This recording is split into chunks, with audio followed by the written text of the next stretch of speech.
Chowpatty, Gopesha Gopika Kanta, Radha Kanta Namostate, Tapta Kanchana Gaurangi, Radhe Vrindavaneshwari, Vrishabhanu Sute Devi, Pranamami Hari Priye, Vancha Kalpatarubhyascha, Kripa Sindhubhya Evacha, Patithanam Bhavanebhyo, Vaishnavebhyo Namo Namaha.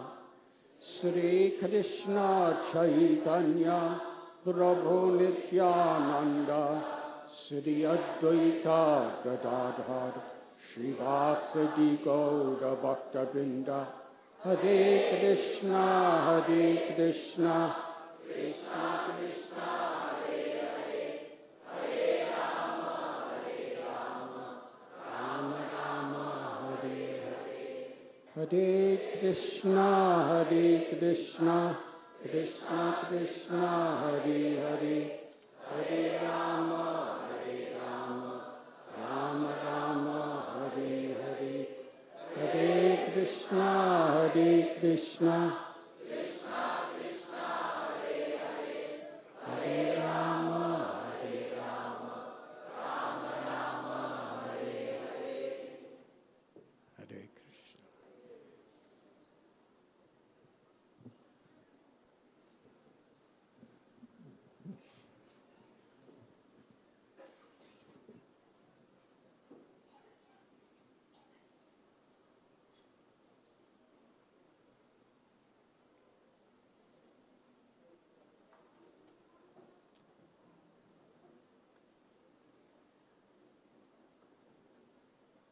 Welcome to Shri Shri Radha Gopinath Temple.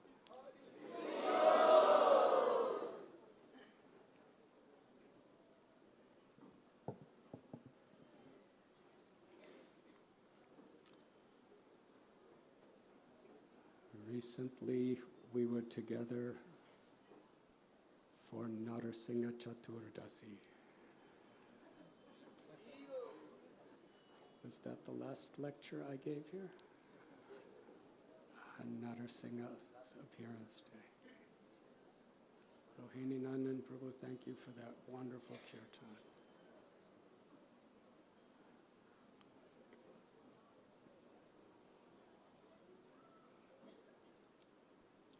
Today we are celebrating the appearance of Lord Ramchandra.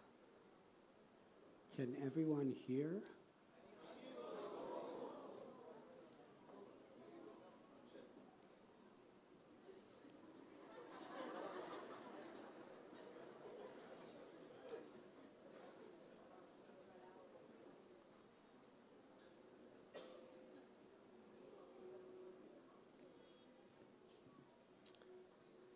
Very honored, very grateful for this opportunity to be with you. This truly is a special day in the history of the universe.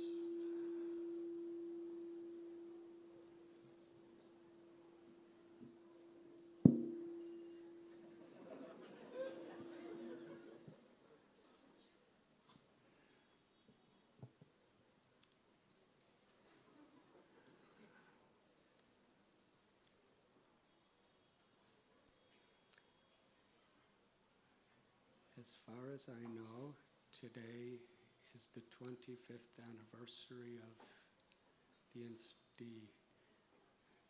inauguration of Radha Parthasarathi Temple in New Delhi.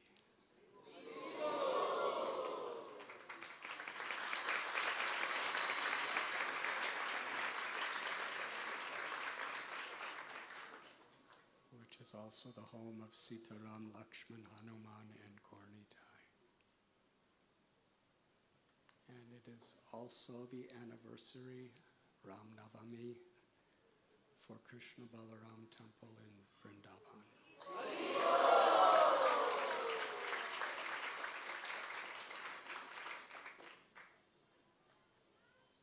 His Divine Grace, Srila Prabhupada chose the appearance day of Lord Ramchandra as the day to install Krishna Balaram, Shri Radha Shama Sundar, and Gaurnitai in his and our eternal home in Sri Vrindavan town.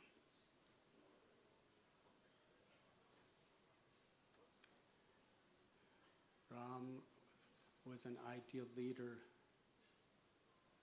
or forever is an ideal leader in every way. In fact, within our movement, by Srila Prabhupada's inspiration, of course, Sitaram, Lakshman, Hanuman reside and preside in the capital of India, New Delhi, in the capital of the UK, in London, in the capital of the United States of America. I don't know how united it is these days. In Washington, D.C., Sitaram, Lakshman, Hanuman, and in Srila Prabhupada's office at Radhanath Swami Temple in Juhu, Mumbai.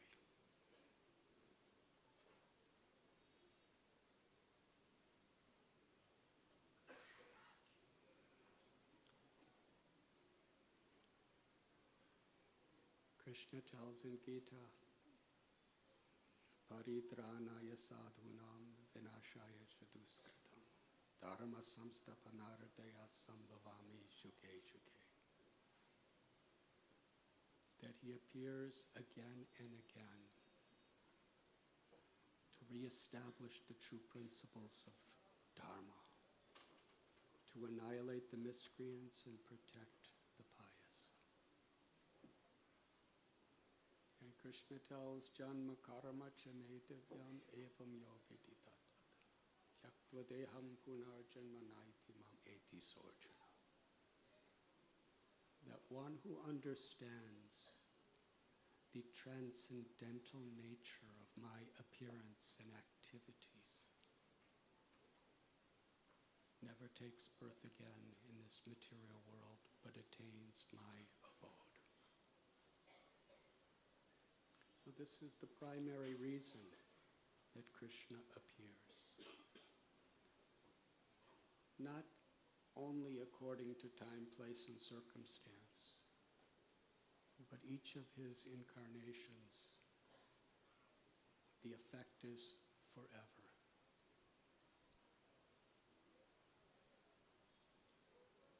As explained in this verse in the Gita, these are transcendental activities. Transcendental means beyond time, beyond space, beyond the limitations of birth and death. They are eternal. Nitya Lila. By hearing them attentively, we are present in the pastimes of the Lord.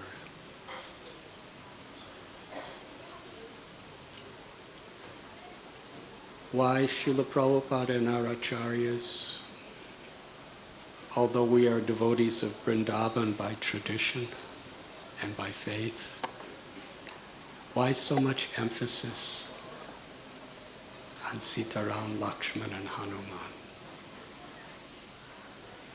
To give such primary presence in our temples, in our lives. Because the pastimes of Lord Ram forever reveal through example the true values that every human being is meant to strive for.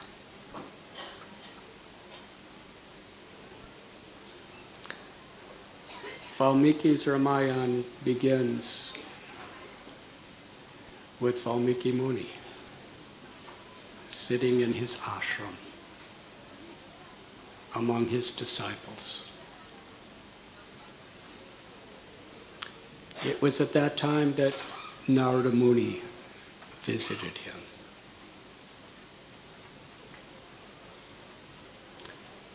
Valmiki Muni, one of the greatest gurus that will ever live. But still, when Narada Muni, a senior Vaishnav, appeared in his ashram, he humbled himself totally and offered all respects. And he did so not only out of his own heartfelt, humble nature, but also as an example for others. Mahajano yena kadasa panta. The path of spiritual perfection is to follow in the footsteps of great souls. Tadvedi pranipadena. Krishna accepted a guru. Sandipani Muni. Lord Ramchandra accepted Vishwamitra. Valmiki,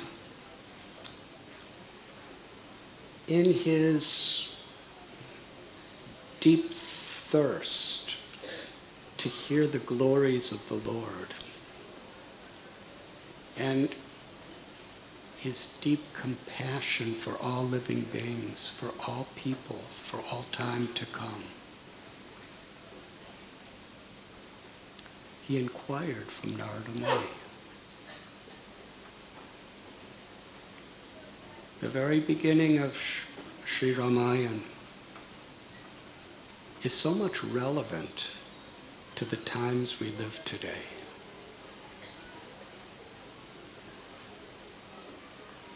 Here in Mumbai, Pune, and every part of the world I've seen or not seen.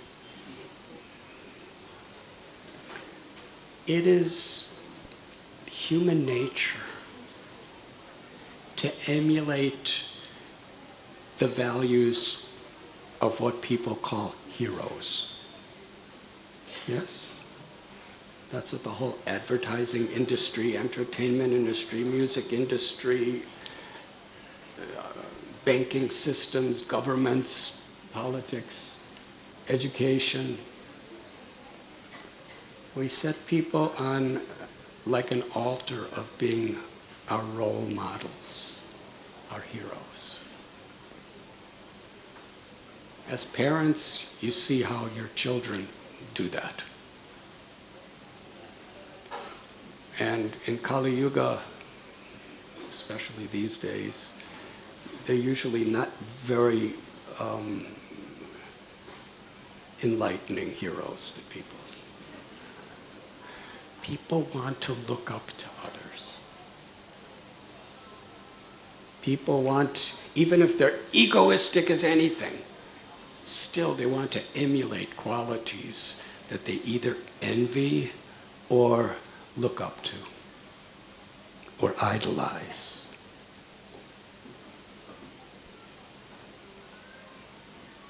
So this is human nature. And for adults, we like to think that our children do that, but we still do it just as much as them. Because we are so influenced by who we associate with. And we're especially influenced by people we look up to.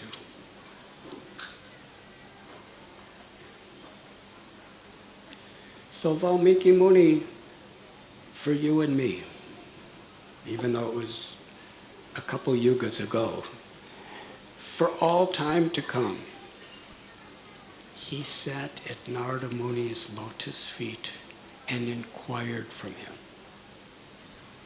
Of all the people who are living in the world today, that means during his time, because we like to idolize contemporaries,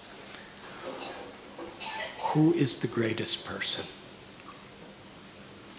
And then Valmiki Muni made a whole list. Of course, he spoke it. In those days, they didn't write lists. They spoke lists of what the qualities are we should be looking for in a great soul.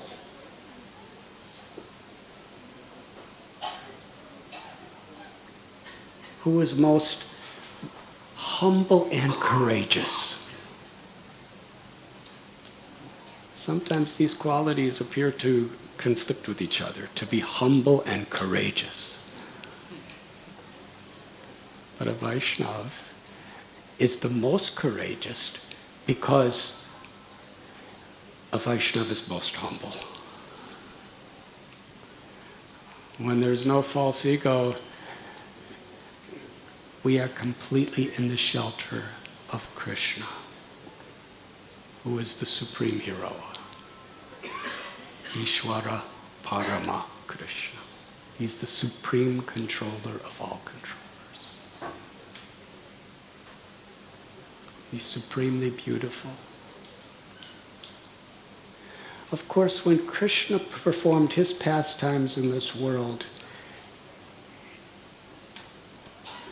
he set the highest examples, but then he did things that were completely transcendental to all mundane conceptions. But when he appeared as Lord Ramchandra, he especially set examples that we are meant to strive to follow.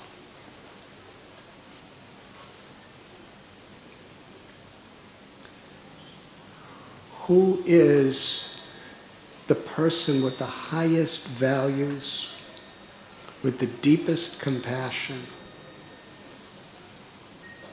with the greatest skills and qualities? Please tell us about him. Narada Muni was so happy to hear this question because he understood. Like in Srimad Bhagavatam, when the sages of Naimisharanya were asking, what is the highest dharma for all living beings? What is the duty of a person about to die? The response was, your question is glorious because it is meant for the ultimate benefit of all living beings.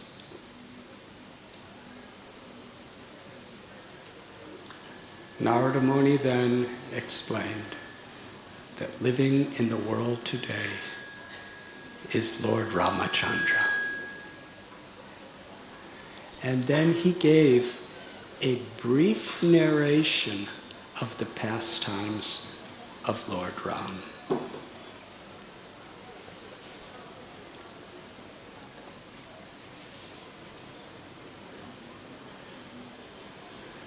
From the situation of Ayodhya, before his birth to his birth, throughout his whole life.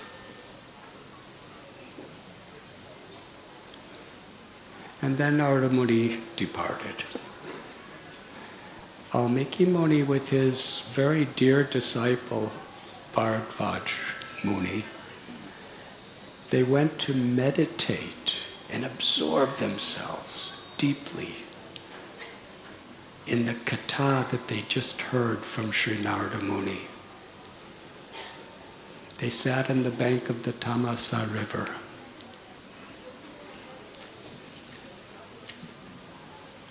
Quietly, just meditated what they had just heard from their guru.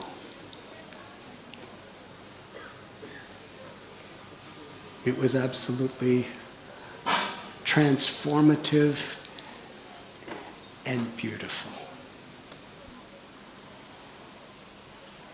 It was a wonderful day, sitting on the bank of this pure river. Two birds, a male and a female. A sort of crane named the Croncha bird. Just across from where they were sitting, were singing together and enjoying each other's company. Valmiki and Bharadvaj were watching, and they were just so happy to see these birds so happy. Everything was just perfect. Natural scene, birds singing, enjoying one another, remembering the beautiful glories of Lord Ram's life. Suddenly, a hunter appeared with a bow and arrow. He shot an arrow right into the body of the male bird. The Kroncha bird screamed in pain, fell to the ground, wiggling in agony, blood splurting in all directions. And meanwhile, his companion, who's female, sort of like his wife, she was seeing the love of her life suffering miserably. She was covered with his blood. She was crying, screaming. The male bird died. She was mourning. Upon seeing this, Valmiki, in his compassion for the feelings. Now sometimes devotees question, why would a person care if somebody dies or suffers if we know that they're not their bodies? Well, you can go and ask Valmiki Muni. Because he's among the greatest of all rishis, a disciple of Narada Muni.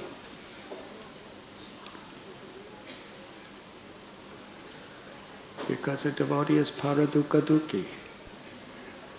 Another person's suffering is his or her suffering. Another person's happiness is his or her happiness. But of course, for a self-realized soul or an aspiring devotee, that is always in reference to the eternal soul and our relationship with God, Krishna. But Valmiki was not only suffering, but he was outraged. And spontaneously, he shouted out a curse. "O wretched hunter, for the pain, suffering, and death that you have caused to these two birds, may you suffer endlessly."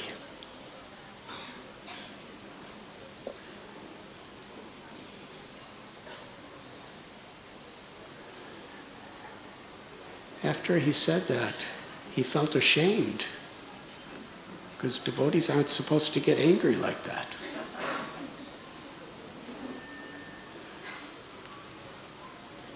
Or they are supposed to get angry like that. But he was thinking,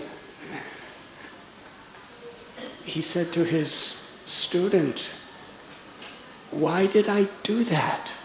Why did I lose control of my anger? And this hunter, he's a hunter. That's what hunters do. He killed a bird, and I just cursed him to suffer endlessly.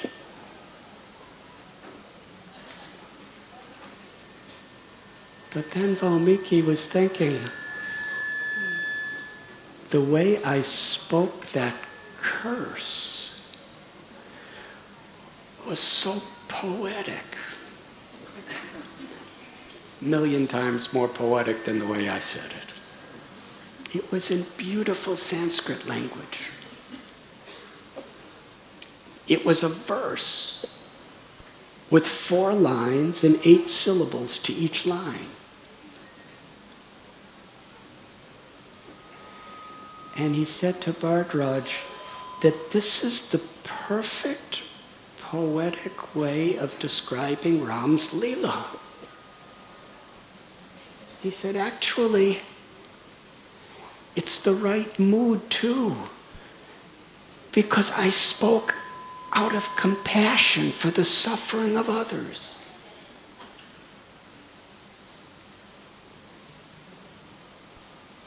Thinking like this, he went back to his ashram, was among his students, was discussing Ram's Leela, when Lord Brahma appeared. Lord Brahma is the original guru, the guru of Narada Muni within our universe. And Lord Brahma said to Valmiki, you shouldn't feel bad that you cursed that hunter, because actually it was all by divine arrangement.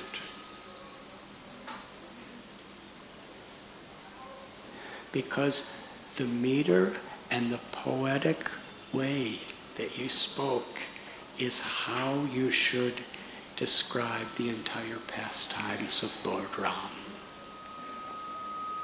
You have heard from Narada Muni, now you meditate upon what you hear, and I will personally give you a vision of Ram's Leela.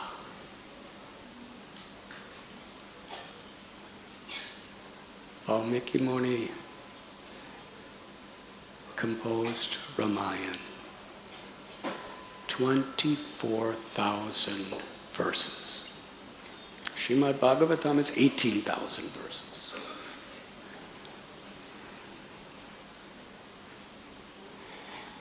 And he was thinking, among all of the devotees, who is most fit to spread the glories of Lord Ram by memorizing and repeating what I have spoken. Valmiki wasn't looking for just someone with good memory, because back then in Treta Yuga, almost everybody had really good memory.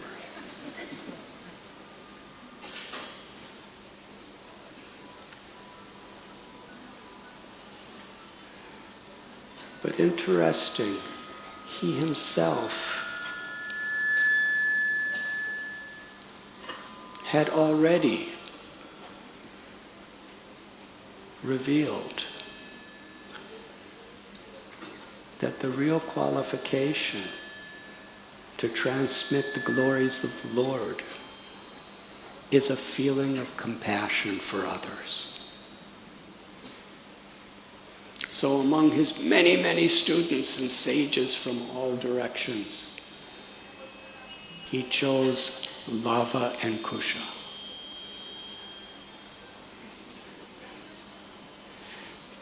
We're here in Mumbai, and I think all of you know Ramayana from the time you're little babies. You've been hearing. When Sita was sent away from Ayodhya to live with Valmiki Muni, she was pregnant with Ram's children. They took birth in Valmiki Muni's ashram, Lava and Kusha. Brought up by Mother Sita. In the association of Valmiki and all the sages. And the two sons of the Supreme Personality of Godhead, Lord Ramchandra. He taught them the Ramayana and sent them out to preach the glories of Ram. And with great enthusiasm, they went here and there and everywhere, reciting Ramayana. And according to Ramayana, they came to Ayodhya. And Lord Rama himself happened to be roaming through the streets and heard them reciting. He brought them into his court, where Lord Ramchandra invited his ministers, his brothers, his family, so many great Brahmins to hear the narration. By the Lord's own transcendental pastimes, although he knows everything, when the Lord comes as a human being to set an example, part of knowing everything is apparently not knowing everything.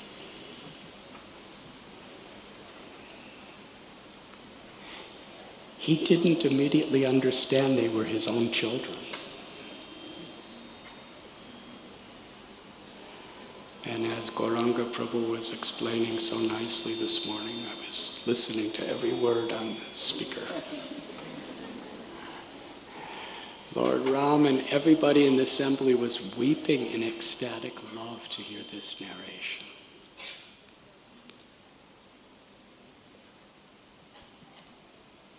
So the Ramayana is 24,000 verses.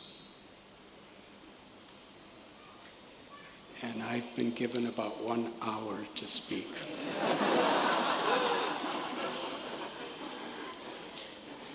So I'm just going to start somewhere and then end somewhere. So Ramayana begins narration with the description of Ayodhya. It was the capital of the world. Such a wonderful kingdom. The king at the time was Maharaj Dasarath. And he was coming from a long lineage from the Ikshvaku dynasty. There was Vaivasvata Manu, Ikshvaku, and then these are self-realized kings, saints, avatars who were ruling. And therefore everyone was happy. There was no poverty. Why? Because everyone was generous. No poverty doesn't just mean that everybody somehow or other has a job and works hard. No poverty means nobody's lazy, but everybody is inspiring one another. This is the conception of Varnashram Dharma. Like anything in this world, in Kali Yuga, even beautiful things become perverted and distorted by selfish motivations. Chaturvarna mayastrista, guna karma vibhaka. Krishna explains in Gita, I have established this Varnashram Dharma system, where everyone, according to their nature, according to their activities, everyone is performing their duty for the well-being of everyone in the service of the Lord. Srila Prabhupada would explain like the body. Every part of the body is serving every other part of the body. When your heart is beating, the heart isn't just doing it for itself. The heart is supplying blood, oxygen to every cell of the body.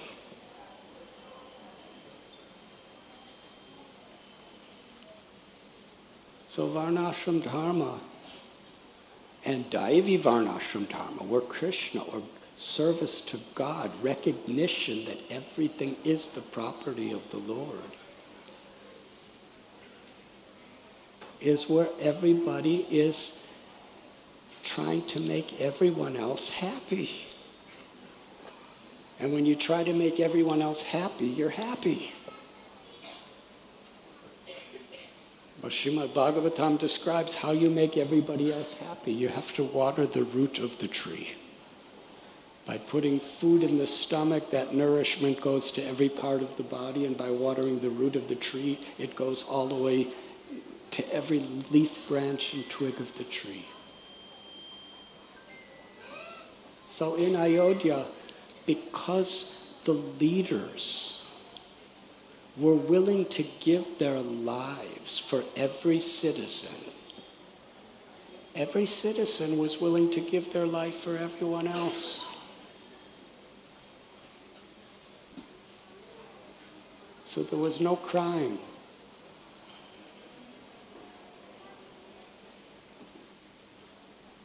Everyone was well behaved. And if anyone wasn't, there was swift, compassionate justice.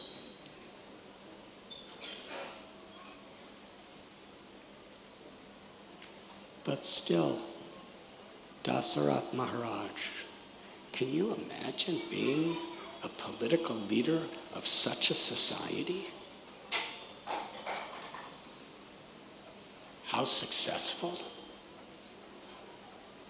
And in those days, nobody even wanted to vote because they loved their ruler.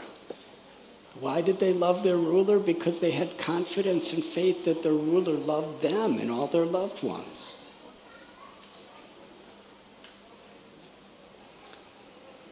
But Dasarath Maharaj was feeling great pain in his heart because he was getting older and he felt a responsibility. He didn't consider that this is my position of being the emperor. It was entrusted to him by his forefathers and foremothers. And it was his primary duty to entrust it to his offspring. He had no son. He tried and tried, but there was no son. He considered himself, however nice things are, he was thinking of the future. If I don't serve the future generations, I'm a failure. How many of us think like that? If somehow or other we get by and things are doing all right, we think my life is a success. But great souls, they're thinking of generations and generations and generations in the future. That is as much my responsibility as today, to give that assurance. He was suffering. Everyone else was happy, but he was suffering. But seeing him suffering made everyone suffer. He approached his guru, Vasishtha Muni, and expressed, I want to perform an Ashwamedha Yajna. It's the most difficult ceremony that's possible. In order to perform an Ashwamedha Yajna, first of all, you have to be the emperor of the world. Nobody else could do it. Then you have to send a horse to roam wild throughout the earth. And wherever the horse goes, surrounded by many ministers and soldiers, wherever that horse goes, the local leaders must accept a subordinate position to the emperor. Otherwise, there's a battle. So this horse roamed around for a full year and came back. And everybody willingly accepted Dasarath. So now they could actually begin the yajna. That's just like a preparation.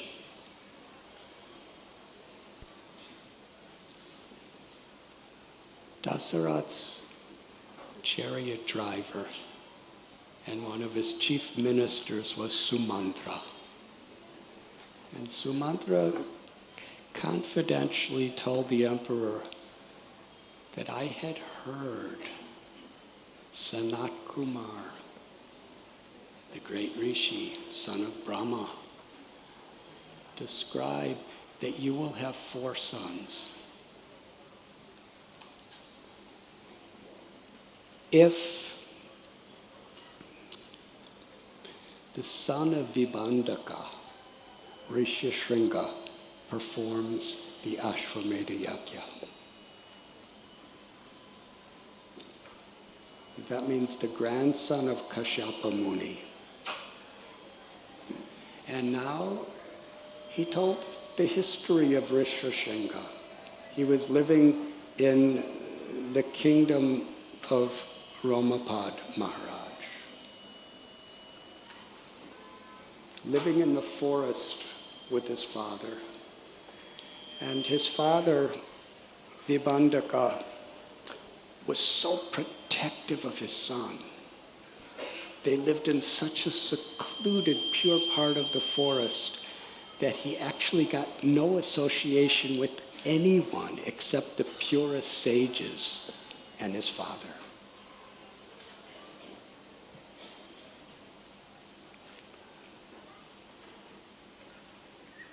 So,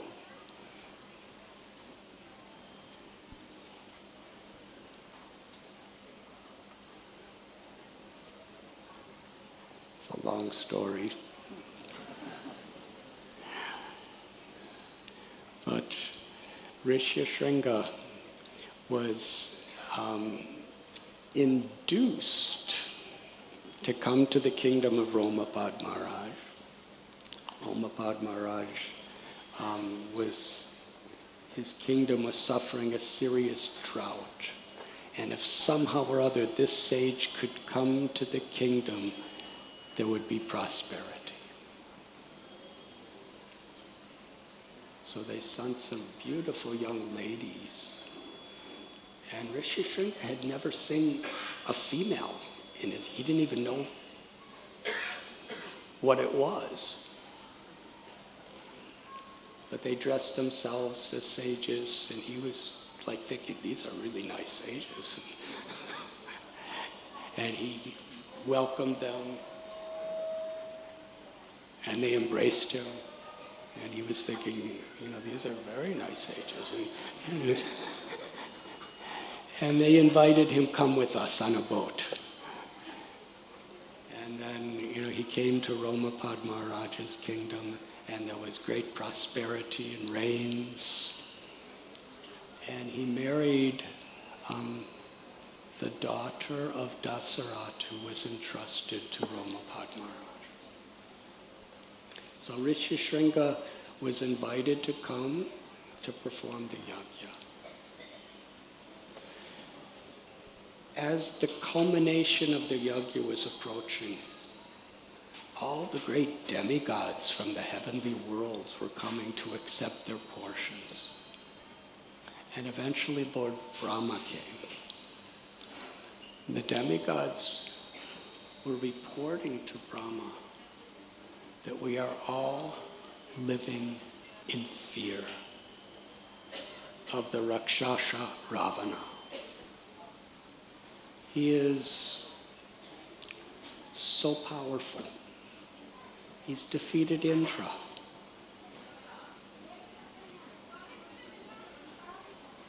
Only if the Supreme Lord appears in this world can he be defeated. Lord Brahma prayed, and Vishnu appeared to accept his portion of the yajna. Lord Vishnu proclaimed to Brahma that I will incarnate. Dasarath Maharaj will have 4 sons, and I will be the eldest. And the demigods should expand, while carrying on their duties in their positions in the heavenly world, they should expand themselves as divine monkeys. Each one having the same opulence of power and knowledge as the demigods themselves.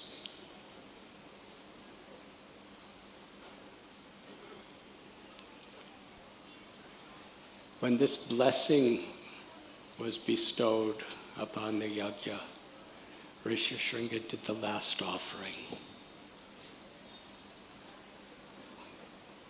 A divine messenger of Vishnu emerged from the flames of the sacred fire. He had a dark complexion.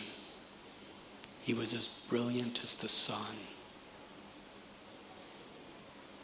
He was holding a golden pot filled with payasam.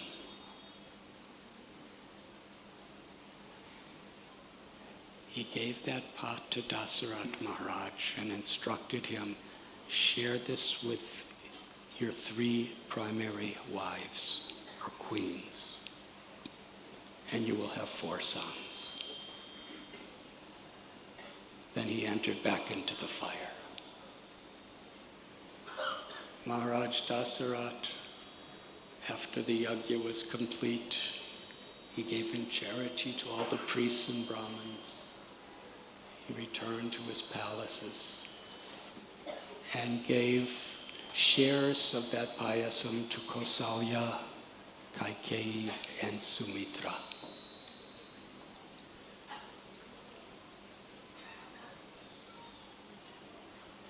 Instantly,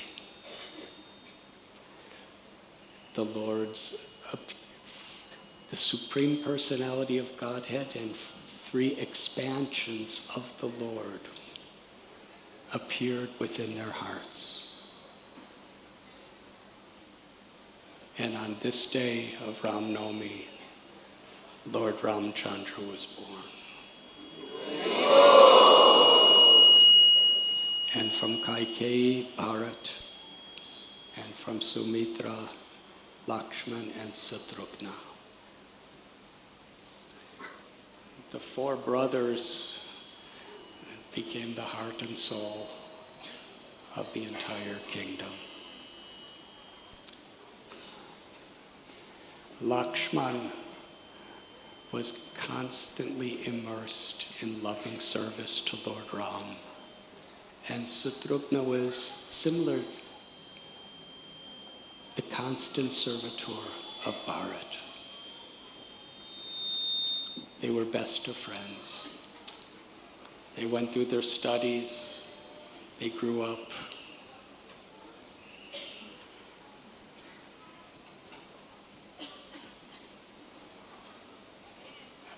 Lord Ram captured the hearts of all the people of Ayodhya. He was their life and their soul.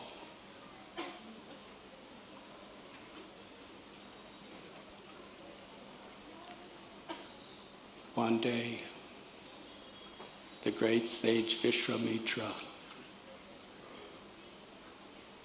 entered into the kingdom. Dasarath Maharaj, upon hearing that he had arrived, welcomed Vishwamitra and put him on his own throne, washed his feet, worshipped him. This is culture. Dasarath Maharaj was what could be likened to the supreme political leader, multi-billionaire, successful in every way, now with the most glorious children. And Vishwamitra Muni was just wearing tree bark, living in the jungle, had no possessions. But his renunciation and his devotion were his wealth. And Dasarat realized, this is greatness.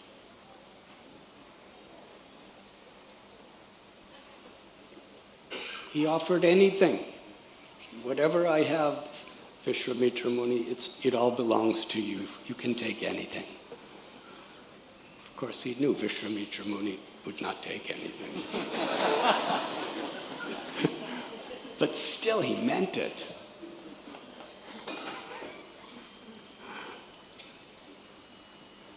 Vishwamitra Muni said, oh, you have offered me anything? I want your son, Ram. Only for a short time. Even for one moment without Ram, Dasarat could not bear the thought. He said, why do you want to take my son? He said, I want to take him to my ashram because there are rakshasas who are spoiling our spiritual ceremonies.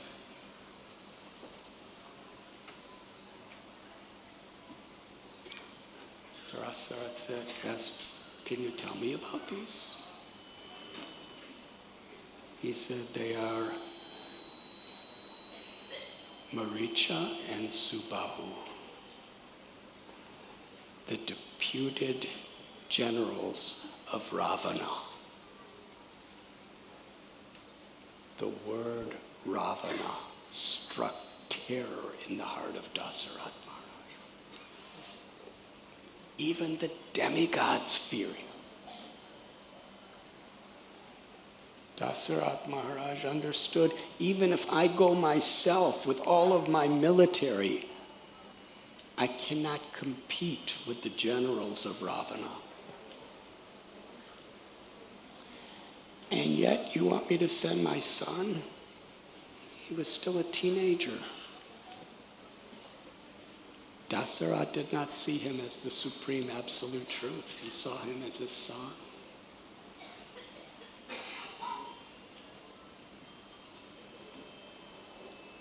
Dasarat Maharaj volunteered. I'll go myself and I'll bring the entire army. But even we don't have a chance. I cannot send my son.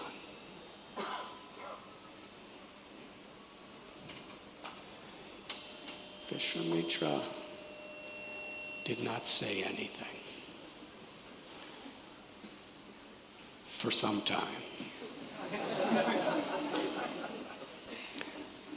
But he was glowing with disapproval.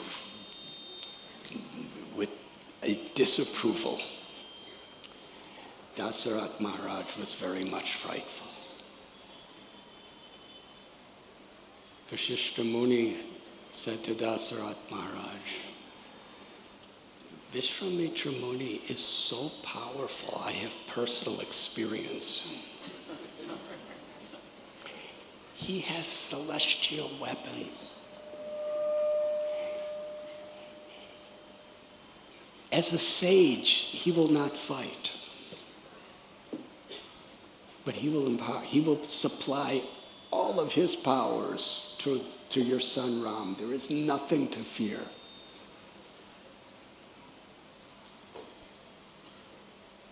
But if you go back on your word to him, everything will be finished. Vishwamitra was entrusted with Lord Ramchandra.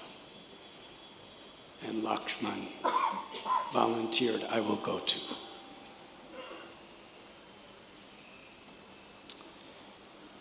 In the forest, Vishwamitra Muni was giving so many beautiful lessons to Lord Ram. They walked along the Sarayu River. They came to the place where the Sarayu River enters into the Ganga. And he told the story, this is the place that Kamadev was burnt by Lord Shiva.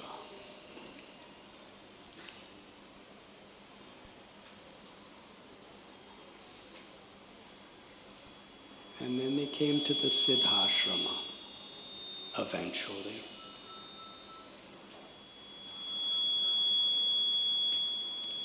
Is that sound? Can we make that go away?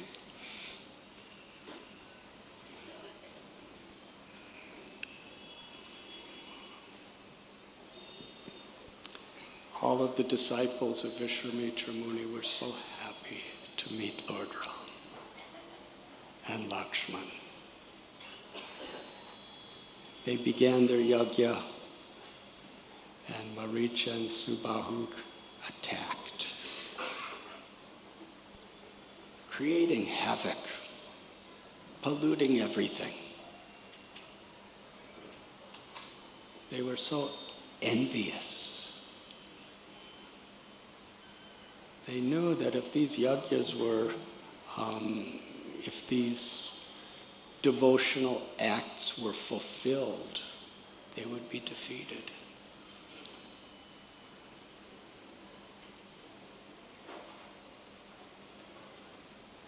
Vishwamitra Muni gave the order to Ram. With one arrow, he shot Maricha. And I think he flew 800 miles and landed in the ocean. Then he shot Subahu in the heart and ended his life. They completed their yajna, and then they all decided, Ram, come with us. We are going to Mithila to see the great bow sacrifice of Maharaj Janak. And eventually they arrived there. And Maharaj Janak greeted Vishwamitra and told the whole story of how this bow was the bow of Shiva that was used to defend all the devatas. And it was given to one of his forefathers long, long before. This bow was so heavy that to move it on wheels required at least 800 soldiers.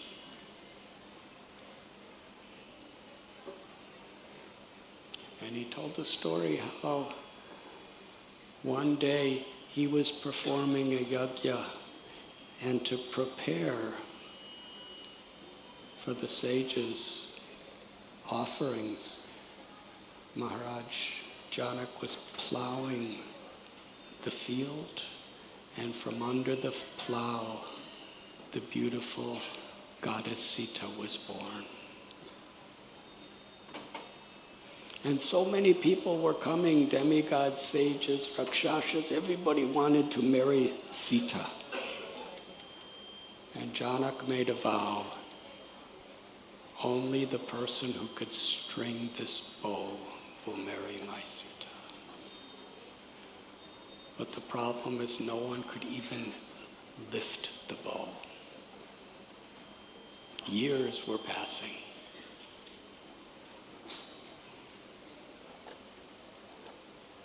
But seeing Lord Ram, Janak had faith.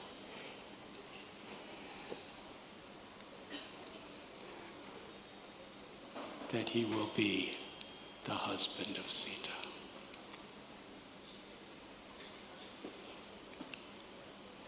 There was a beautiful stadium. The people of Janak, Mithila were gathered, and Ram approached the bow. He asked the permission of Vishwamitra. And with the blessings of his guru, Ram lifted the bow effortlessly above his head, pulled the string, and broke it.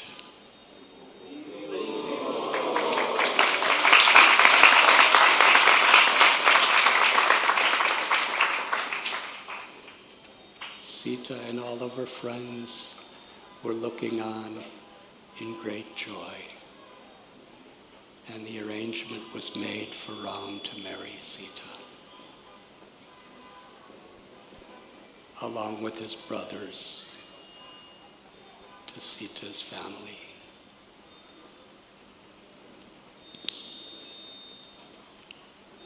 When they returned to Ayodhya, there was nothing but joy.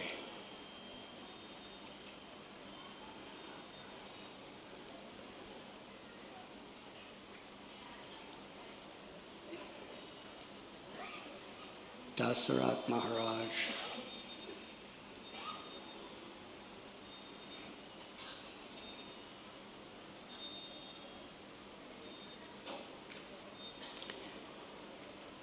he was feeling the effects of old age.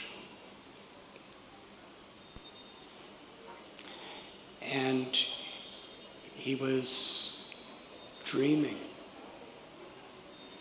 of coronating Ram as the future king.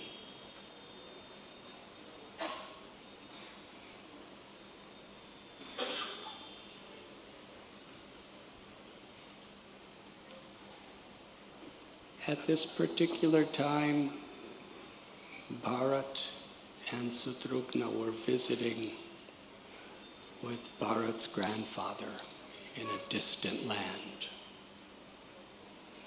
And Dasarath was making the arrangements, and all the people of Ayodhya were longing, praying, and waiting for the day Ram would be their king. But Dasarath Maharaj saw inauspicious things happening, and he was having unpleasant dreams. So he decided, with the blessings of Vasishtha Muni, that the next day would be the coronation. When the news spread, everyone was celebrating.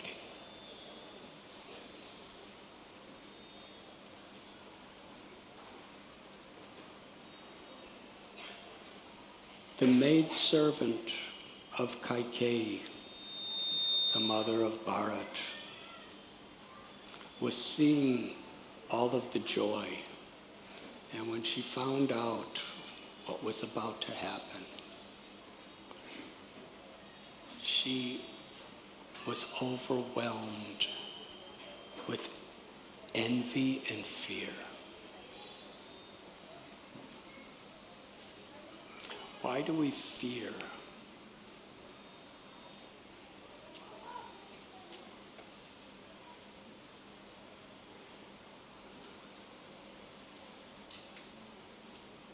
We fear death.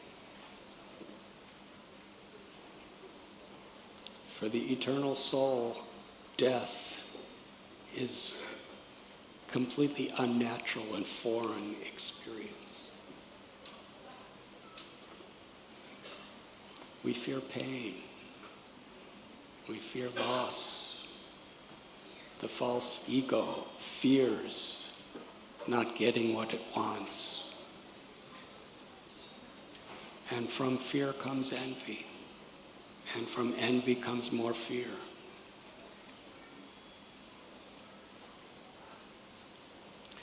She was struck with fear and envy.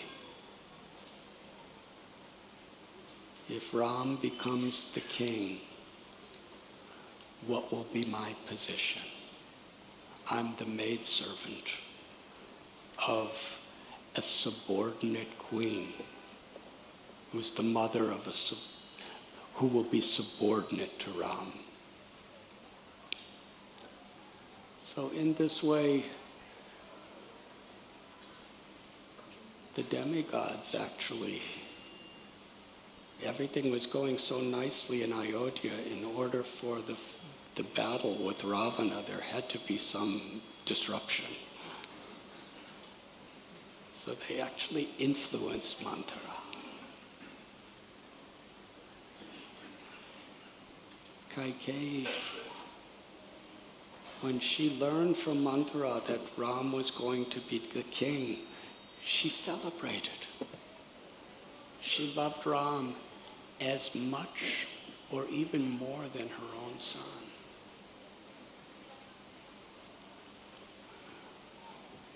But Manthara convinced her that if Ram becomes king, Bharat will be persecuted.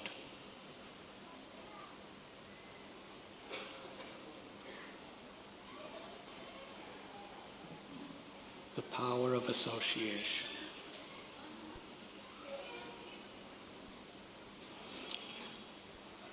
It was then that Kaikeyi succumbed to Manthara's gossip, criticisms, and envy.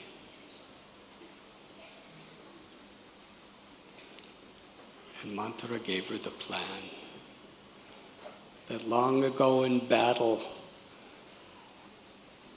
you were driving a chariot with Maharaj Dasarath, and he was severely wounded. You saved his life by bringing him off the battlefield and nursing him back to health. At that time, he gave you 2 benedictions. And you asked for nothing. You said, in the future I will ask. Now is the time.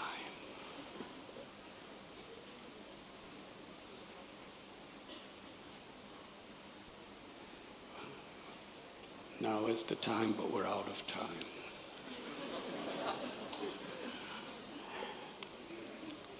But essentially, the 2 benedictions that she demanded of Dasarath Maharaj was that my son be coronated as the future king, and that Ram be exiled for 14 years into the forest.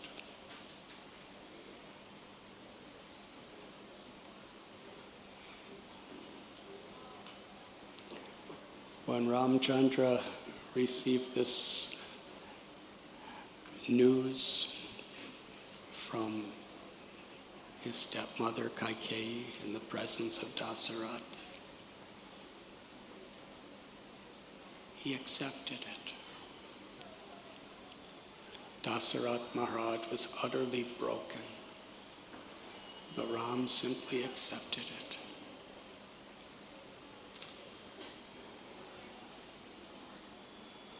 And along with Sita and Lakshman, wearing nothing but tree bark, they entered into the forest.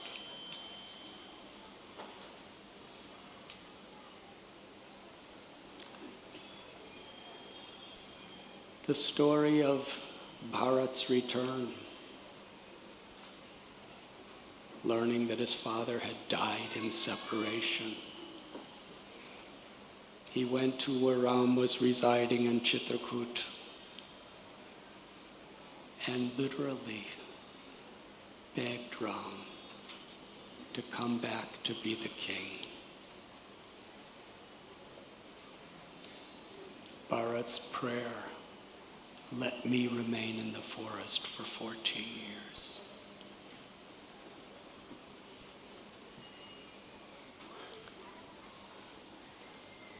In today's world, where people are so competitive for their own selfish interests, of course, very rarely do people recognize that their interests are selfish. Here we find Bharat is begging Ram to be the king and let me remain in the forest. And Ram is insisting to Bharat, I will stay in the forest, you be the king.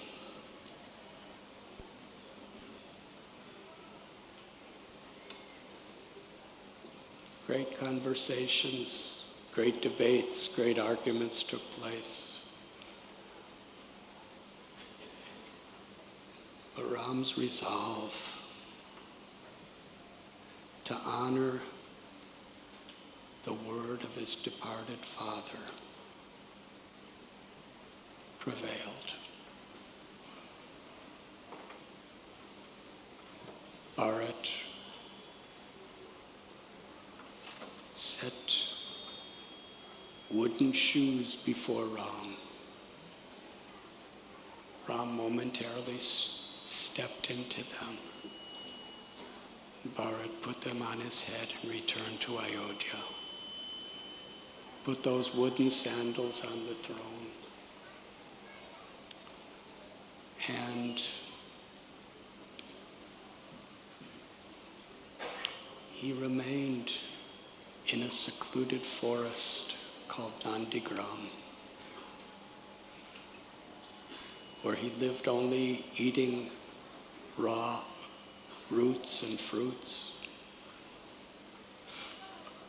He wore matted hair and nothing but tree bark. He slept in the cold ground for 14 years. He performed all the administration for the kingdom as the servant of Ram's sandals.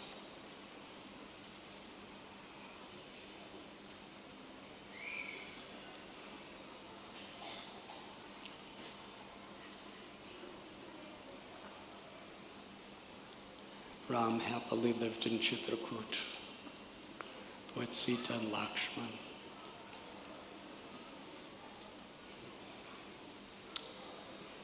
Later they moved to nearby Panchavati, Nasik.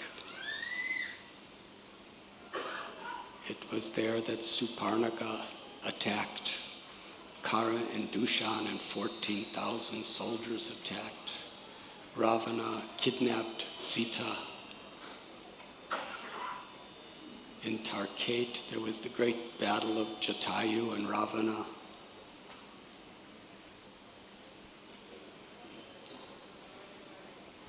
The Ramayana is so full of sadness.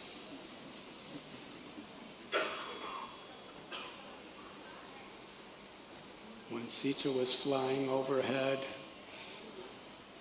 being forcibly abducted by Ravana, who disguised himself as a sage just to deceive her.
When Ram and all the monkey armies were assembled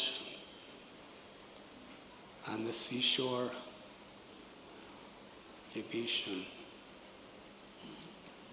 the younger brother of Ravana, was giving such loving, wise, enlightened advice to his brother. Ravana was outraged. Vibhishan came and surrendered his life to Lord Ramchandra.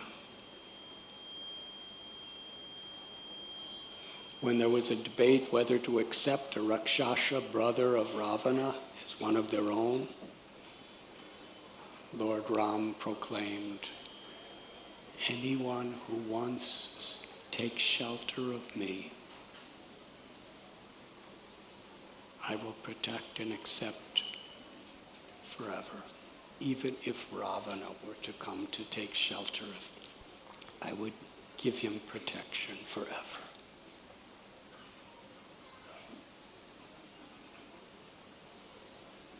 Then the great battle of Sri Lanka, Indrajit, Kumbhakarna, and ultimately Ravana.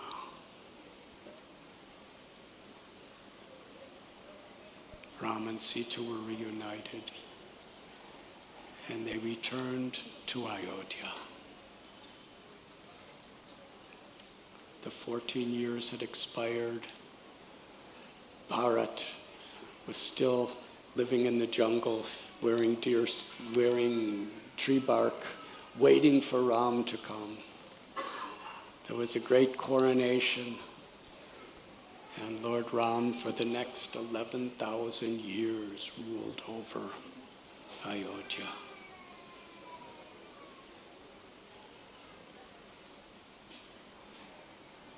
I've given a very brief, spaced out summary of the 24,000 verses.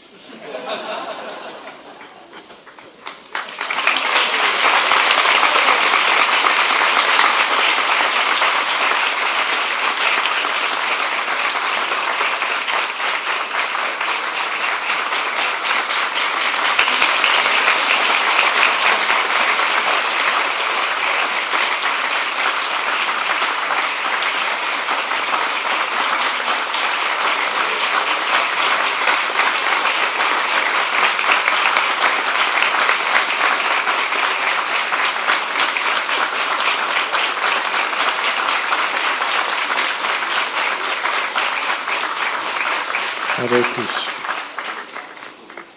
But Sri Dhammasaka Prabhu said after 9 o'clock you're not allowed to get prasad.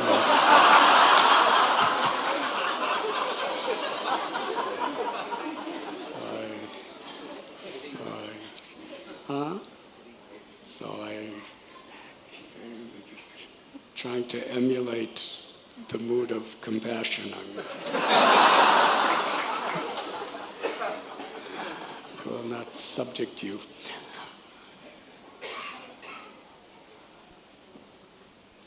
But I was hearing a recording of Srila Prabhupada,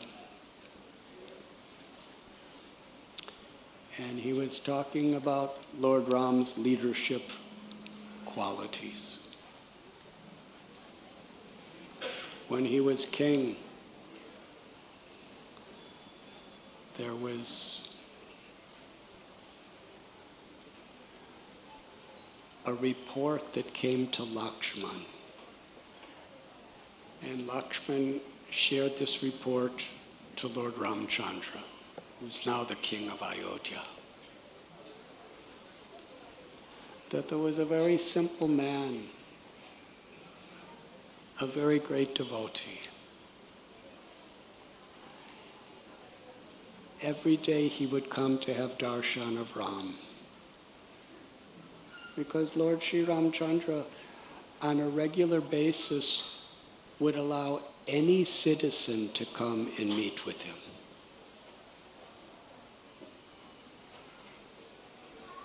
This person, he would not eat until he had darshan of Ram. But sometimes Ramchandra would go, because he's emperor, he would go on some journeys. Sometimes he would be gone for many days at a time. This person never said anything to anyone. But at such times when Lord Ram was away, he was starving. So when Lakshman told Ram, Ram called that devotee.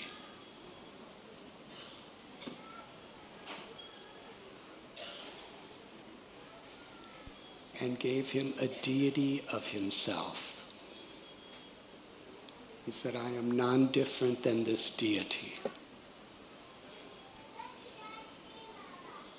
The history of that is Maharaj Ikshvaku, son of Vaivashvata Manu, worshipped that deity of Ram as the Supreme Personality of Godhead. And the deity was worshipped throughout the centuries, generation after generation. And when Ram became the king of Ayodhya, Srila Prabhupada said he put the deity in a closet.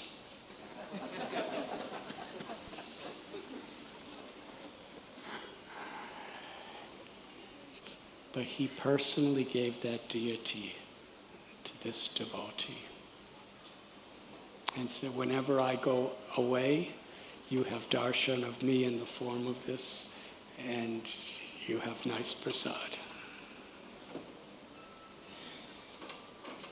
This was the nature of Ram's compassion.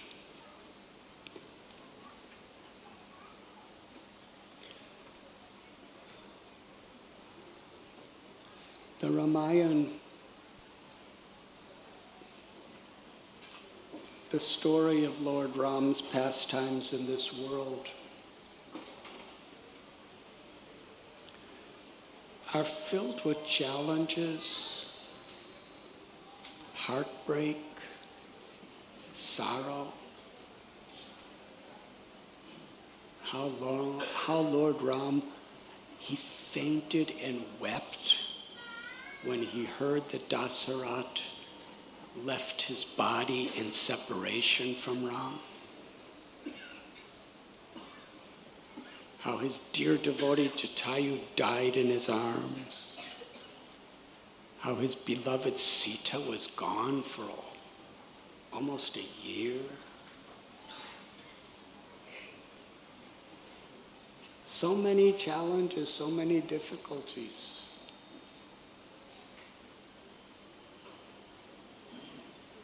The 14 years where Kausalya and all the devotees of Ayodhya were suffering in separation from Ram.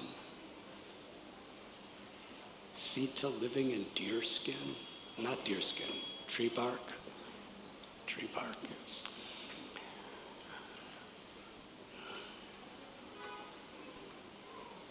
Ram is setting example of how to live by the highest values.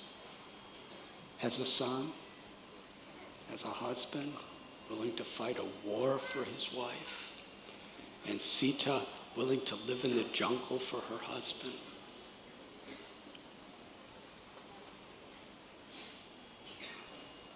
Why? Because that's what life is like in this world. Spiritual life is not just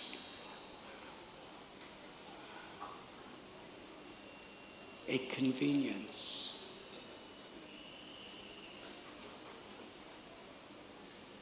To live with devotion, to live with integrity, to surrender to God.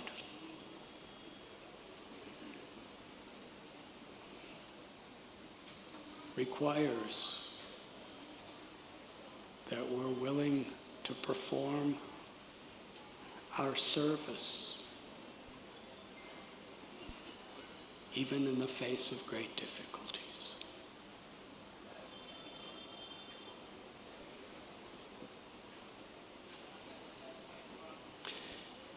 This is the type of heroes that the world needs to idolize and emulate. Not just people who can dance nice and sing nice and look nice, or who have lots of money. They may have all those things, or they may not.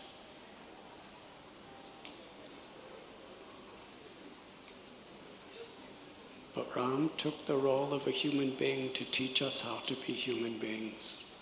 And he staged his pastimes in times of difficulty and loss.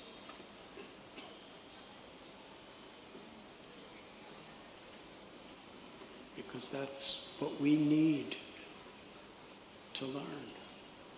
That's how we need to live.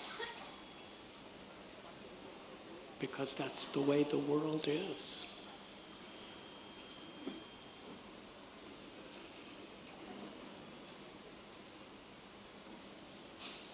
Our own beloved Srila Prabhupada,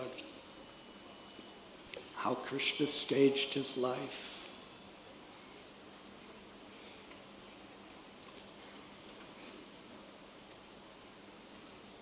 "38 days on a cargo ship, heart attacks. He arrived in New York, he had a stroke, he had heart attacks. He lived in poverty. Why? Because he's an acharya. He's teaching by his an example. So don't think that when we turn to God, everything's going to be really nice. It is going to be really nice, but not in the way that we may like it to be.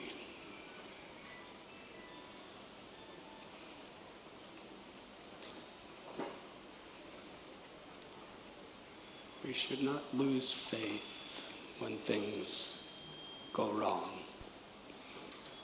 Because from a material perspective, the whole creation is designed to go wrong.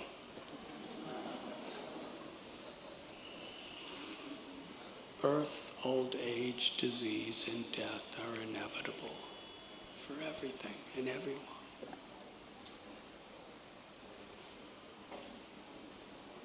And of course, we would like it to go according to our plan. Birth, old age, disease, and death, that's a philosophical matter, but it should go according to my plan.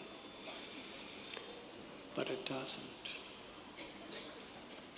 That's the story of Ram.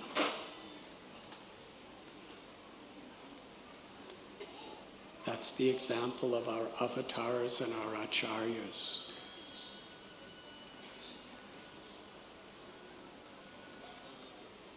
Yes. Today, Ram Navami,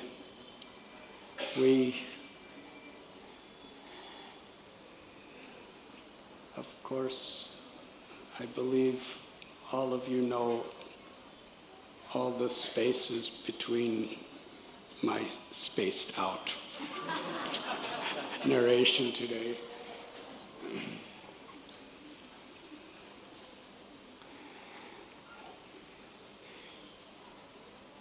He's God who's come as a human hero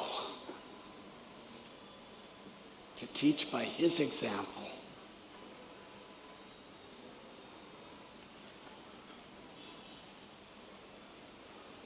And all of the devotees of Ram.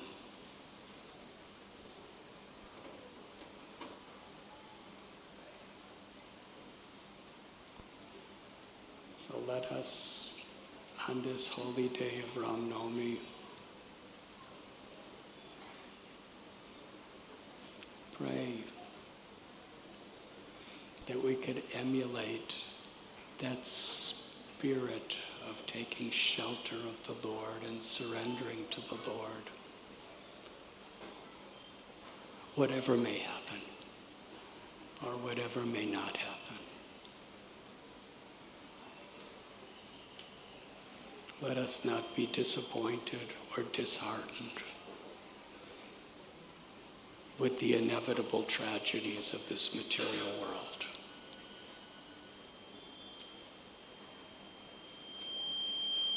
What does it mean to chant Hare Krishna and be happy? It means to find our happiness in Krishna's grace, which is forever.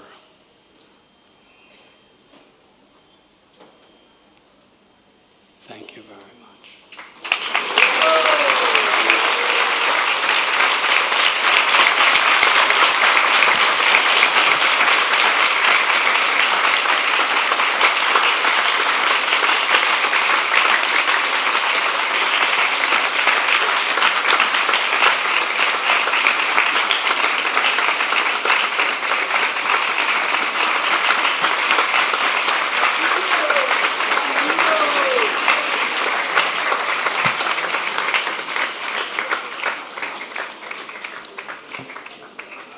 I believe there's Archie, and can we request them to extend the curfew for prasad?